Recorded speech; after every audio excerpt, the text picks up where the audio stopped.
Mateus capítulo 16, a partir do verso número 13.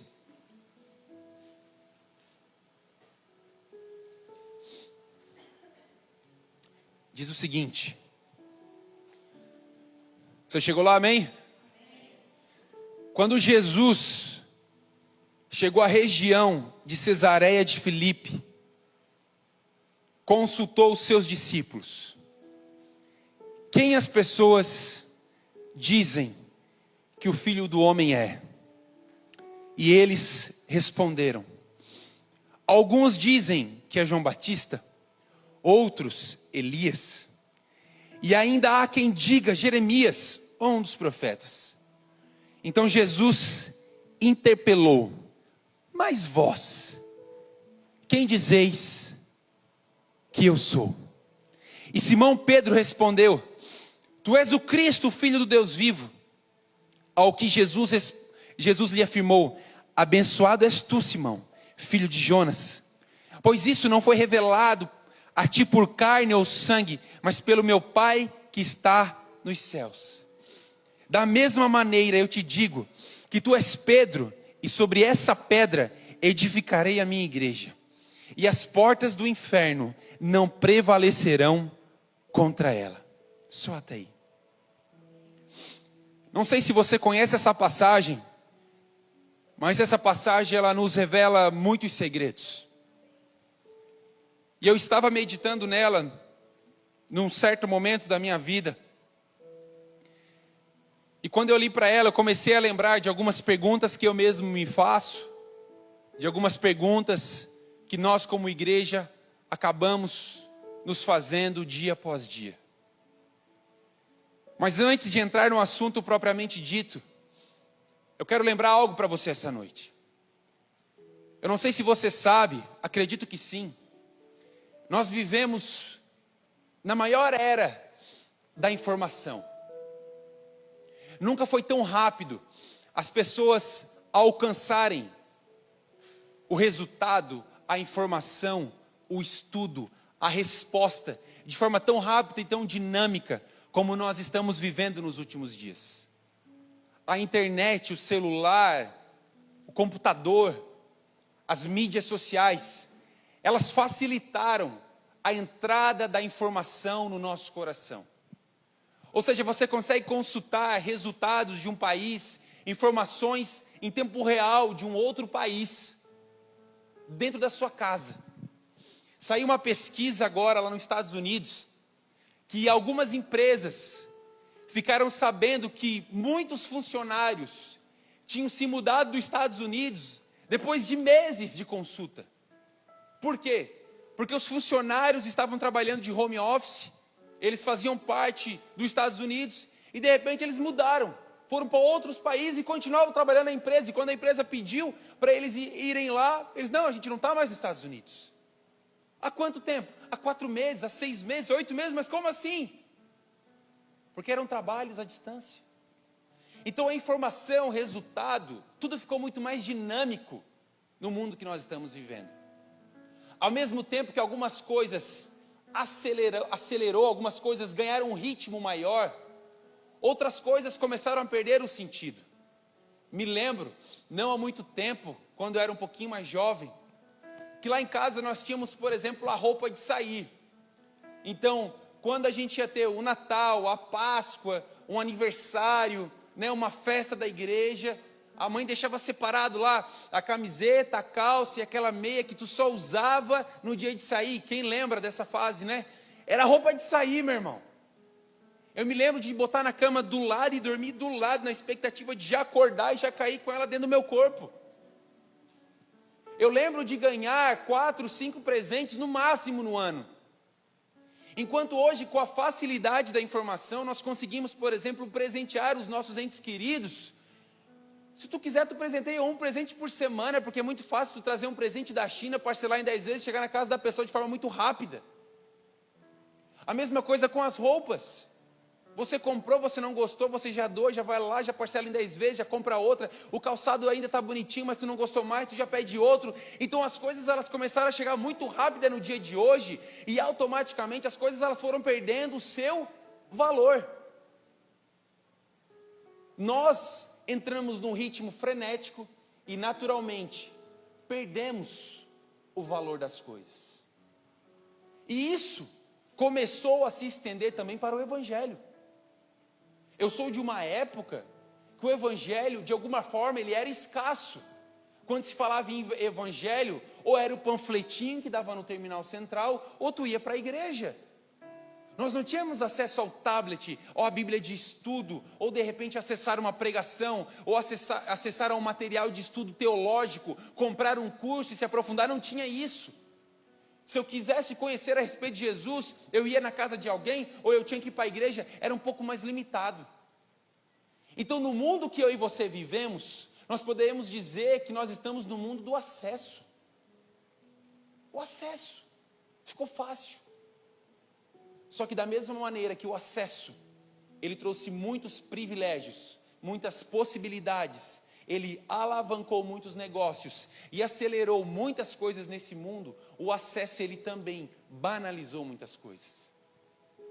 Assim como nós perdemos o valor pela roupa de sair, assim como nós perdemos o ritmo, sabe, o valor de dar por aquele brinquedo que a gente dava ao nosso filho, o brinquedinho que a gente ganhava, as crianças perderam o valor por ganhar aquilo ali, porque brinquedo vai e volta de uma maneira tão rápida. Da mesma maneira o Evangelho, pelo fato de ter muito acesso, ele começou a perder o seu valor. Pelo fato de você acessar o YouTube, por exemplo, e você colocar uma pregação, não gosto dessa pregação, está falando sobre condenação, não quero escutar que eu sou amado e aceito pelo Pai. Você vai lá e coloca a pregação que você quer escutar. Não, pregação sobre correção, não gosto de ser corrigido. Eu quero uma pregação que fala que eu estou no caminho certo. Aí você vai lá e coloca o pregador que fale aquilo que você gosta. Então o acesso fez com que eu e você, de alguma forma, muitas vezes sem perceber, descaracterizamos o poder que existe no Evangelho. O acesso tirou de nós aquela maestria, aquela esperança, aquela expectativa de viver aquele negócio grandioso. E naturalmente, nós tratamos aquilo que é de demasiada importância como se fosse algo simples. Mais uma pregação, mais uma célula, mais uma leitura bíblica, mais uma mensagem para escutar, mais uma correção, e naturalmente tudo aquilo que provém de Deus, ele foi se tornando como mais uma vez, mais uma vez, mais uma vez e mais uma vez. E sem perceber, eu e você perdemos o ritmo de valorizar aquilo que tem a capacidade de mudar o nosso mundo. Só que enquanto eu meditava sobre isso, eu me lembrei do salmista. Porque lá em Salmos, capítulo 51, versículo 12, o salmista ele faz uma oração que é extremamente pontual para os dias de hoje. O salmista ele fala, olha, cria em mim, Deus, um coração puro, renova em mim um espírito firme e restaura em mim a alegria da salvação. A oração do salmista não era, Deus, aumenta a sementeira, multiplica os ganhos, traga mais gente, vamos ampliar o negócio, vamos sair conquistando, porque Tu é o Deus da conquista. Ele fala, Pai, restaura em mim, cria em mim um coração puro primeiro. Deus, restaura em mim a alegria da salvação. O ensino que o salmista está querendo fazer para mim, para você nessa noite, é o fato de você se perguntar, quando é que foi a última vez que você se olhou no espelho e falou, está dando errado ou está dando certo, está bom ou está ruim, mas acima de tudo isso, eu sou salvo, eu tenho direito de continuar me alegrando. E sabe por que você não se alegra com a salvação? Porque parece que falar de salvação banalizou. Cara, é comum escutar você é salvo, você é amado, você é salvo, você é amado, você é salvo, você é amado. Foi. Aí de repente você não observou mais aquele sentimento, aquela alegria Aquela paixão de falar o seguinte: eu não tenho aquilo que eu esperava, eu não conquistei aquilo que eu almejava, mas isso não é comparado à alegria de ser salvo por Cristo Jesus. E sabe, parece loucura, só que quando a gente vai falar sobre isso, eu vejo muito semelhante com a forma como Jesus, ele trata os seus discípulos aqui, por mais que não pareça. Porque Jesus, ele caminhava com a multidão, ele caminhava com as pessoas, e ele caminhava com os discípulos. Existia a multidão e existiam os discípulos, amém? Existiam aqueles que estavam lá no movimento, na militância, né, olhando, vamos ver, o que vai dar? Multiplicou pão e peixe, curou aquela lá, expulsou aquele demônio. Eu acho que esse cara aí vai dar bom, hein? E existiam os discípulos, que estavam lá firme e forte com ele, escolhido por ele. E Jesus, quando ele chega para os seus discípulos, ele chega e fala o seguinte: ei, o que as pessoas lá fora estão falando a meu respeito? Uns falam que tu é Elias, uns falam que tu é um dos profetas, uns falam que você é João Batista. E para Jesus, tudo certo. Se falar que eu sou mentiroso, tudo certo. Se falar que eu estou usando o nome de Deus em vão, tudo certo. Se falar que eu sou um mágico, tudo certo. Mas me diz uma coisa, e para vocês, quem eu sou?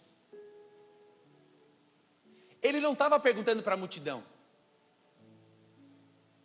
Desculpe a expressão, pode ser que ela não caia muito bem, mas de repente, para Jesus, pouco importava o que a multidão pensava ao respeito dele. Porque a multidão é a multidão critica, a multidão fala mal, a multidão está perto para apontar os erros. Agora, para ele importava o seguinte: e vocês que estão comigo? Vocês que comem a minha comida, vocês que observam os milagres, vocês que estão comigo na dificuldade, vocês que estão comigo na alegria, vocês que conhecem o meu coração, conhecem a minha direção, vocês, para vocês, quem eu sou? E na verdade a pergunta, não que Jesus estivesse esperando uma resposta, né, meu Deus, eu preciso saber o que esses cabras estão falando a meu respeito. Porque se ele estiver falando mal, eu vou mandar aqui um raio e vai matar todo mundo. E eu começo de novo. Na verdade, a pergunta, como um bom judeu, era muito mais para que eles refletissem no tempo que eles estavam andando com Jesus. Não era Jesus que precisava da resposta. Eram os discípulos que precisavam da pergunta. Não era Jesus que precisava da resposta. Eram os discípulos que precisavam daquela pergunta. O objetivo era que eles pensassem, o objetivo era que eles refletissem, o objetivo era que eles chegassem a uma conclusão. E Jesus, para nós, quem Ele é? E se no dia de hoje as pessoas perguntarem para você, beleza, para o fulano eu sei quem Jesus é, para o ciclano eu sei quem Jesus é, mas para você, que está na célula, que está no culto de domingo, você que fala, que veste a camisa, para você, quem Jesus é? Qual é a porção da revelação que você tem de Jesus? Porque eu comentei para você, o acesso à informação, junto ao acesso à facilidade, trouxe também a banalização do negócio. Assim como ficou muito fácil, as coisas fáceis foram perdendo seu valor. Então antes, quando nós falávamos que nós éramos crente, a gente falava que era crente, meu irmão, porque a gente estava lá no monte orando, a gente estava na célula, a gente estava evangelizando, a gente estava no parque, a gente estava fazendo ação aqui com os pobres, ia lá atender as prostitutas, ia, cara, missionário, ou seja, cara, eu sou evangélico, eu sou crente. O Jesus que eu prego é o Jesus da rua, o Jesus que dá alimento, o Jesus que ajuda as pessoas, o Jesus que perdoa, esse é o Jesus. E naturalmente o acesso da informação fez com que nós falássemos de Jesus através de uma música cantada. As pessoas perguntam, e para você quem é Jesus? Ele é o bom, bom Pai. Só falta o João aparecer do lado. Quem tu é? Então naturalmente você fala de Jesus, não por aquilo que você e eu sabemos, mas por aquilo que nós escutamos falar. Você não fala de Jesus com propriedade, você não fala de Jesus com conhecimento, você não fala de Jesus por experiência, você fala de Jesus porque você ouviu falar. E Jesus é bom. Por que Jesus é bom? Porque a música fala. Jesus cura, mas por que Jesus cura? Porque o pastor prega. Jesus, ele é aquele que liberta. Mas o que é libertar? Não sei, cara, mas a minha líder de célula falou. Então, naturalmente, você se torna um retorno. Está aqui o retorno. O retorno não tem vida. Ele simplesmente está aqui retornando o som que não existe nele. O som sai de mim. E de repente você se torna um retorno. Você recebe uma informação e você libera essa informação. Você recebe uma frase e você libera essa frase. Você lê uma postagem no Instagram e você traz aquilo ali como uma informação para as pessoas. Mas você, o que você, na sua intimidade, fala sobre Jesus? E de repente você vai me responder essa noite, Kainan, esse Jesus aí eu não conheço. Eu conheço o Jesus pregado no culto de domingo. Eu conheço o Jesus da célula. Eu conheço o Jesus que é Deus do João. Porque lá na empresa eu falei, rapaz, vocês têm que conhecer Jesus. O Jesus que fez milagre na casa do João. O Jesus que fez um milagre na casa do Kainan. Tu precisa conhecer esse Jesus. Mas o Jesus da sua intimidade, do seu eu, da sua cura, do seu amor, do seu relacionamento. Esse Jesus, você conhece? E de repente tu vai me falar o seguinte, olha, eu não conheço. De repente Kainan, eu não tenho intimidade, eu não tenho relacionamento, eu não tenho contato com esse Jesus. E eu vou dizer algo para você, como parte da minha vida. Eu tive momentos difíceis na minha vida. Mas o momento que mais marcou na minha vida foi a separação, lógico, dos meus pais. E eu lembro que naquela fase ali, todos os pilares da minha vida, eles desabaram. Financeiro, emocional, familiar, amigos. Eu fui perdendo tudo. Eu tive que sair às pressas de um lugar para morar ao outro. E eu fui perdendo todas as ferramentas que uma criança tem, que vive a sua vida inteira. De repente eu, fui arrancado de mim. A segurança. De repente, do dia para a noite, eu estou no meio, enfim, de um monte de coisa. Mas teve um pilar que não foi arrancado de mim. Que foi o pilar da espiritualidade. Porque desde os meus 3 anos de idade, a minha mãe sempre me levou para a igreja. Porque a igreja, para nós, era um lugar de refúgio. Era o lugar onde ela podia chorar, onde ela podia clamar, onde ela podia pedir direção, onde ela podia ter um conselho de alguém que pudesse dar sabedoria a ela, porque a igreja se tornou uma segunda casa para ela.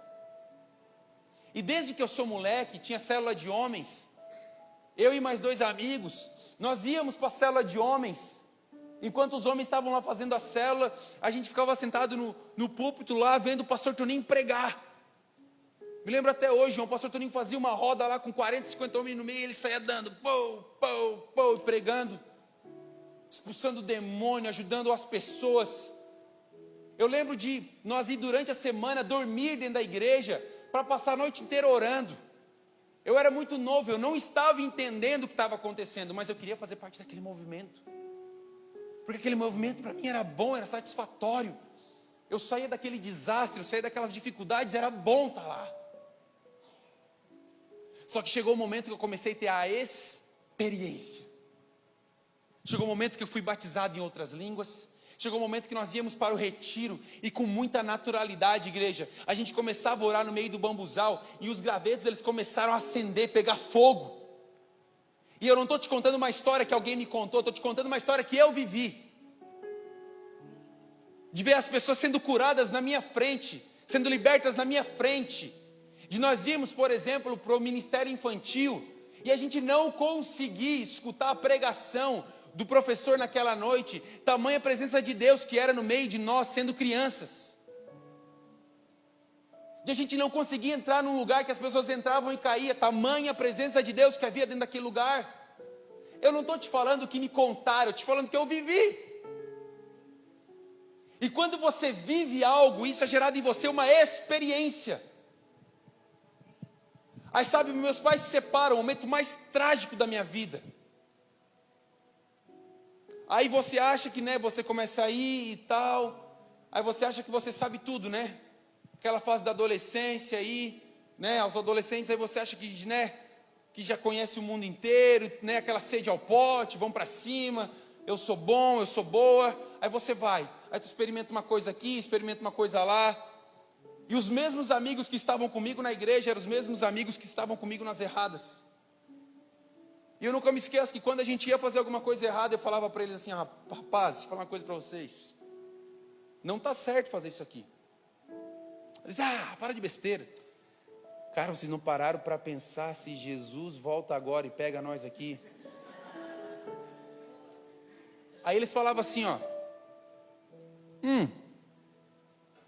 cara, eu escutei lá na igreja, Jesus só vai voltar quando todo mundo tiver evangelizado. Falta uma galera ainda. Vamos dar na baga. E eu, tem lógica. Vamos dar ali. Mas todas as vezes que eu estava envolvido com alguma coisa errada, eu sabia exatamente para onde eu tinha que correr. Eu não precisava de alguém falando o seguinte, ei, Jesus está aqui. Ei, volta para a casa do Pai. Ei, vem cá. Você vai se perder aí nas drogas, na prostituição, no engano, na mentira. Ei, vem para cá. Ninguém precisou fazer isso comigo quando eu estava nas erradas. Sabe por quê? Porque eu tive uma experiência com Jesus. Ninguém me contou sobre Jesus. Ninguém falou sobre Jesus. Ninguém me contou as histórias do graveto. Ninguém me falou sobre língua estranha. Ninguém me falou sobre cura. Ninguém me falou sobre uma alegria indizível. Ninguém me falou sobre salvação. Eu conheci Jesus na minha intimidade. Aí sabe o que acontecia? Quando eu ia com sede ao pote e dava aquele constrangimento, eu falava, caraca, não dá. Isso aqui não é para mim. Ninguém me precisava me carregar para a igreja. Eu mesmo batia lá.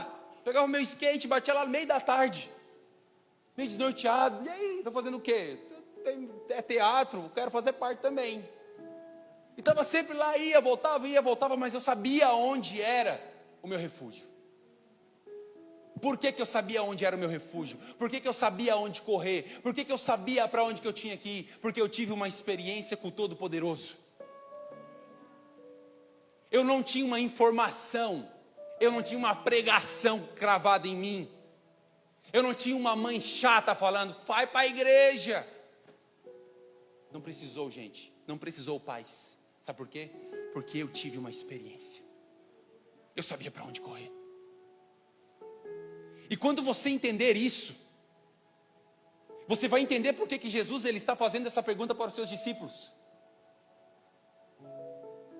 Porque a multidão andava. A multidão estava com Jesus. Mas a multidão não estava experimentando sobre Jesus. Quem estava ali sendo ensinado, corrigido, instruído, sendo participante da intimidade, eram os discípulos. Então, de repente, na altura do campeonato que você está hoje, aqui, sentado nessa cadeira, pela 59ª vez da sua vida, qual é a experiência que você pode falar de boca cheia a respeito de Jesus? Porque se você não vem neste lugar para buscar Jesus, as coisas elas vão perdendo um pouco do sentido. Porque eu sou falho, outros são falhos, temos defeitos, e o único perfeito que está nesse lugar é Jesus, é o único que pode saciar a nossa sede. Amém? Então chega um momento da nossa caminhada, que assim como um pai, pai, você mãe, você sabe disso, que tem coisas que você tem que conversar com seu filho, mas você sabe que não é o momento, né?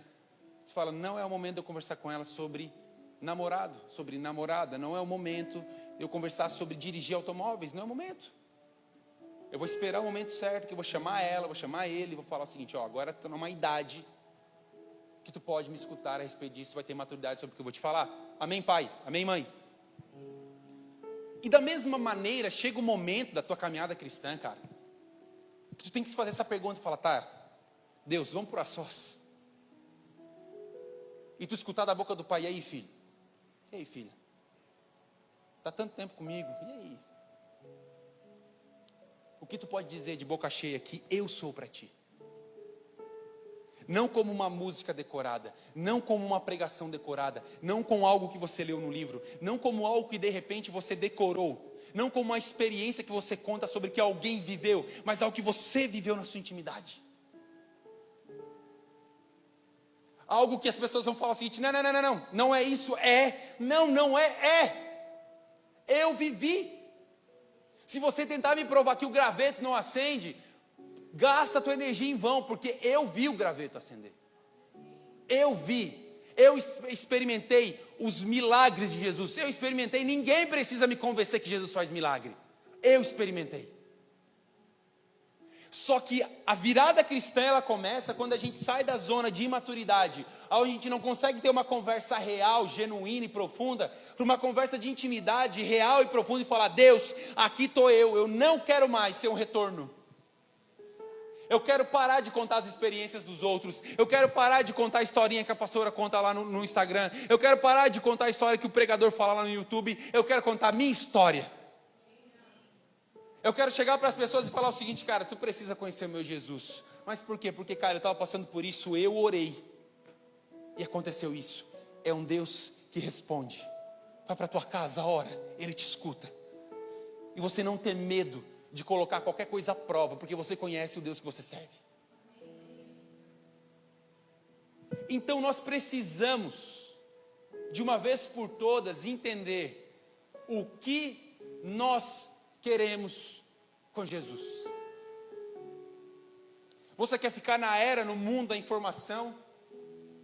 Ou será que de repente não chegou o momento de você ir para o momento da experiência? O momento que você abandona quem você é, você abandona o seu achismo, você abandona as suas crenças, abandona todos os seus crédulos do passado, e você tranca a porta do seu quarto, como Jesus fala, você vai para sós, para a intimidade do Pai, e você fala, eu estou aqui, Deus. Eu cansei de escutar através de pregação, eu cansei de escutar através de música, eu cansei de escutar através de livro, eu cansei de escutar do que as pessoas falam, eu quero te conhecer na intimidade. Fala comigo, Pai. Você pegar uma situação e você falar, eu vou parar de buscar informação com as pessoas, eu vou parar de procurar ajuda com quem eu considero experiente. Deus, eu quero a tua ajuda e aqui é hoje, Pai. E eu vou ficar aqui buscando essa resposta, e tu vai falar comigo e tu pode me quebrar inteiro. Enquanto o Senhor não falar comigo, eu não saio desse lugar. Meu irmão, eu creio num Deus que fala e escuta. Ele é um Deus todo-poderoso. Apocalipse capítulo 3 fala, eis que estou à porta e bato, aquele que abre eu entro com ele, eu ceio. Ou seja, relacionamento, ceiar, ato de sentar sobre a mesa, na mesa e conversar. E aí, como é que tu tá, campeão? Eu estou desse jeito, eu tenho uma direção para ti, vai lá e faz o que tu tem que fazer. Só que o medo da reprovação faz o quê? Não, peraí. Deixa eu perguntar de repente para o Kainan, ele acertou nessa área. De repente deixa eu falar com o João, ele acertou nessa área. Como é que tu fez? Eu preciso fazer como eles, porque eu preciso acertar também. Só que você faz parte do exército do Deus Todo-Poderoso, você é filho amado e aceito, e você pode receber a informação de graça.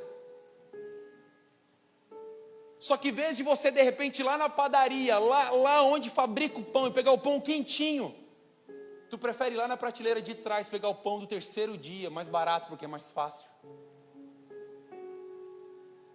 Chega um momento que eu e você precisamos tomar uma decisão, igreja. A decisão é o seguinte, eu não quero mais, entenda o que eu vou falar, eu não quero mais ser alimentado por pessoas. Eu não quero mais ser alimentado de culto em culto. Eu não quero mais ser alimentado pelas músicas. Eu não quero mais ser alimentado pelo YouTube. Eu quero receber o alimento que vem de graça dos céus. Para que você fale, cara, eu não sei o que a música falou, eu não sei o que a pregação do YouTube falou, mas deixa eu te falar, eu tive uma experiência essa semana. Deus falou comigo através da sua palavra. Eu estava mal, eu fui orar e Deus falou comigo ao meu coração. Cara, eu tinha uma raiva, cara, no meu coração. E, cara, eu fui para o joelho, eu busquei a Deus, Ele falou comigo e essa raiva desapareceu. Só que é uma questão de escolha. Você pode se comportar como uma multidão. Tu vai assistir, cara. E tá tudo certo. Só que Hebreus fala que os benefícios da era vindoura, que é chamado céus, estão reservados para o dia de hoje.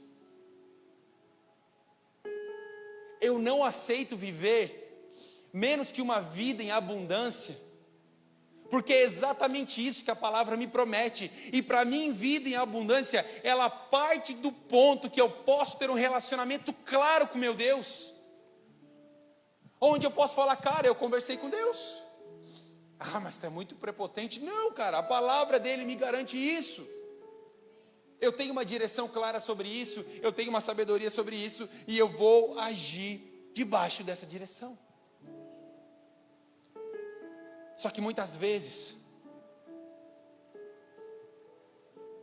o que acontece conosco?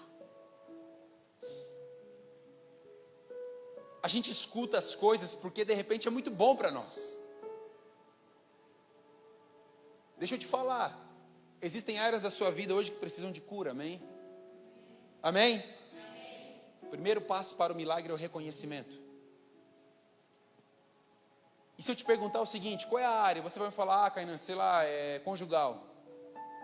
Tu tens alguns versículos bíblicos sobre isso? Vai dizer, sim. A Bíblia fala que a mulher tem que obedecer o homem em tudo. Estou brincando. Mas de repente, sobre aquela área, sobre aquela dificuldade, você tem uma série de versículos, ensinos, e pregação é anotada no teu caderno, de ponta a ponta.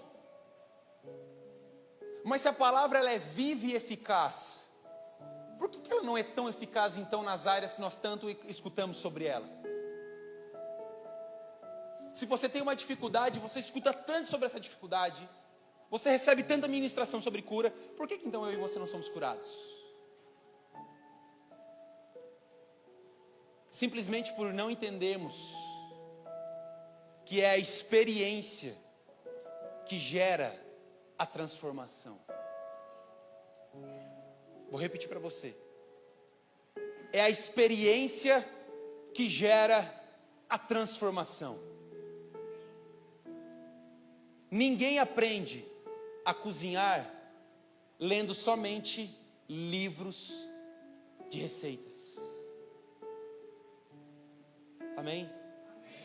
Ninguém aprende somente a cozinhar lendo livros de receitas. Quando é que você sabe que aquela receita ela dá negócio? Quando for para a prática. Tanto de sal, tanto de ovo. Vai a calabresa. Não, vou botar um pouco menos. Na prática. Da mesma maneira que a fé sem obras ela é morta, não só no sentido de você ir lá e dizer para essa montanha, sai daqui ou vai para lá. A fé também ela se torna morta para mim, para você, quando de fato não há algo prático dentro de nós. Quando eu, dentro da minha intimidade, eu nego dentro da minha intimidade o fato de que, cara, Deus ele cura, Deus ele salva, mas ele está tudo aqui, ó, no âmbito intelectual. Aí você acha que você tem fé, mas na verdade você tem um assentimento mental, a capacidade de crer em algo através da sua mente. Você não crê com o coração, você não crê com o espírito, você crê com a sua mente. Eu vou ao culto porque eu tenho que ir, eu vou à célula porque eu tenho que ir, eu vou porque é bom, é tudo mental. Mas aquela paixão de falar o seguinte, não meu irmão, eu tenho que ir.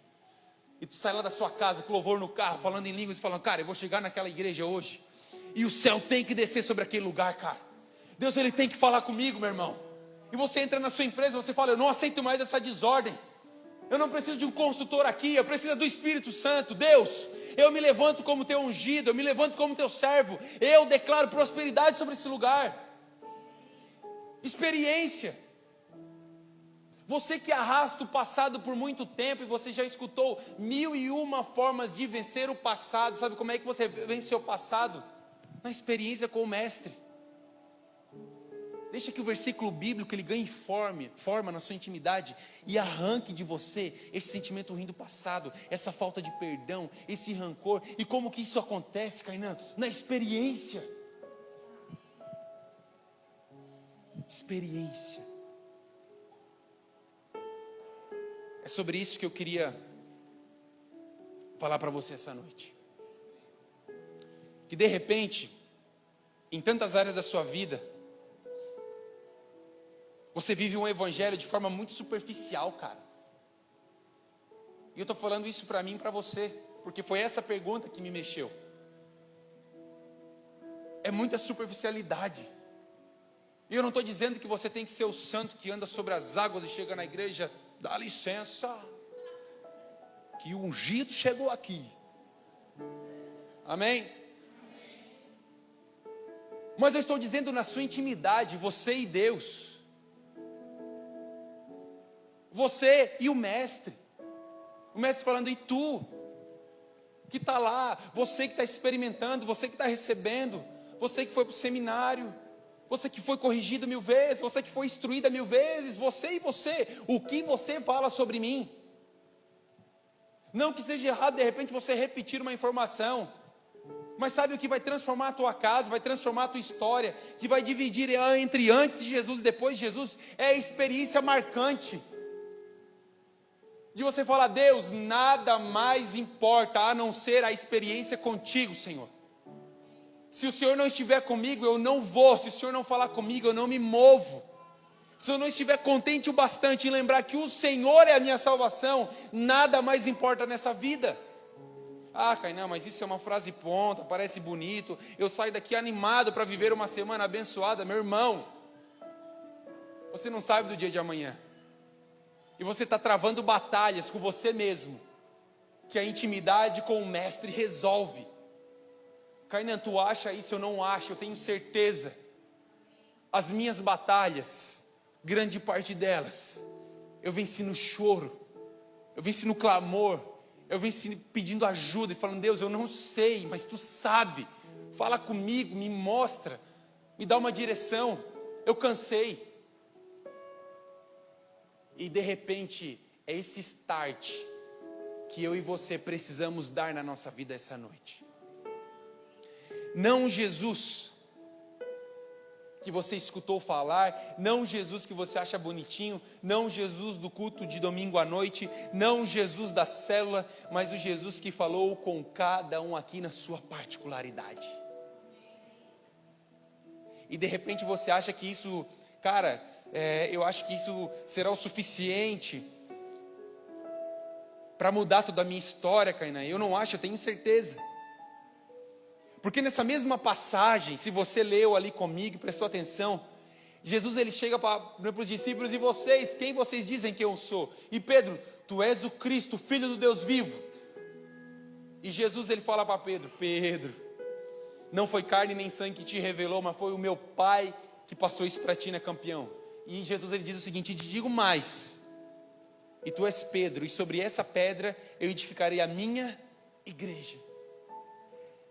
Na passagem da mulher samaritana, a mulher estava envergonhada, a mulher tinha um passado de destruição, a mulher era maldita entre as pessoas, mal falada entre as pessoas, mas quando ela conhece Jesus, e ela entende que Jesus é o Cristo, Filho de Deus vivo, a Bíblia fala que ela larga o seu cântaro, e ela vai para a cidade, falar, eu encontrei o Cristo. E a Bíblia faz questão de falar, e muitos creram em Cristo através da mulher samaritana.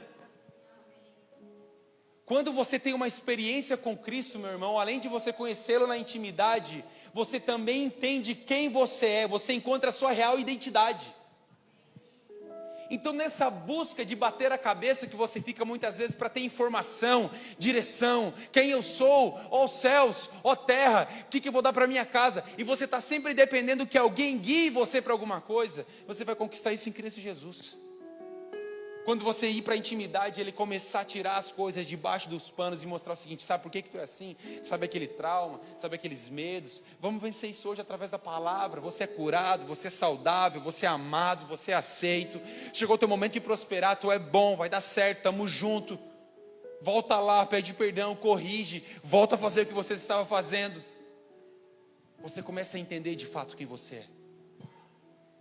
Então antes de você procurar motivos suficientes para acreditar em quem você é, em acreditar no seu potencial, em sair daqui motivado, tentando, cara, eu estou motivado a vencer esse problema. Sai daqui motivado a procurar a Deus. O ajuste do problema é somente uma consequência, porque você vai primeiro descobrir quem você é.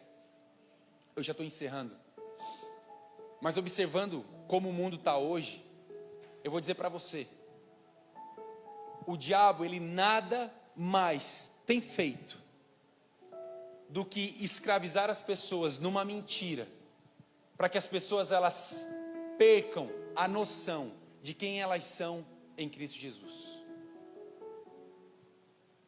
Jesus ele veio para morrer, ressuscitar pelos nossos pecados, sim. Ele veio para trazer cura, sim. Mas ele primeiramente ele veio para trazer uma realidade de filho amado e aceito. Você é filho de Deus. Kainan, como que eu fortaleço essa identidade? Como que eu fortaleço essa convicção de filho? De quando eu botar a mão no negócio, não ficar com medo, angustiado, tremendo, dizendo: meu Deus, eu vou morrer, vou botar minha casa debaixo da ponte. Quando você entender que você é filho, que ainda que você ande pelo vale da sombra da morte, o Pai não se esquece dos seus filhos. Quando que você vai conseguir olhar para o seu passado de dor, olhar para os seus pais, para sua mãe, que de repente você teve 1000 motivos para continuar duvidando, criticando, com o coração cheio de pedra e rancor. Quando você entender quem você é em Cristo Jesus, falar: cara, foi por causa dos problemas que vocês geraram em mim, que hoje eu consigo olhar para os meus filhos e dar o melhor para eles. Eu ressignifico: obrigado porque vocês foram ruins comigo. Eu consigo ser bom porque vocês foram ruins comigo. Ressignificar. E quando que tu consegue fazer essa transformação, essa jogada? Cara, quando você está debaixo de uma direção, de uma intimidade e de uma experiência com Cristo. Amém?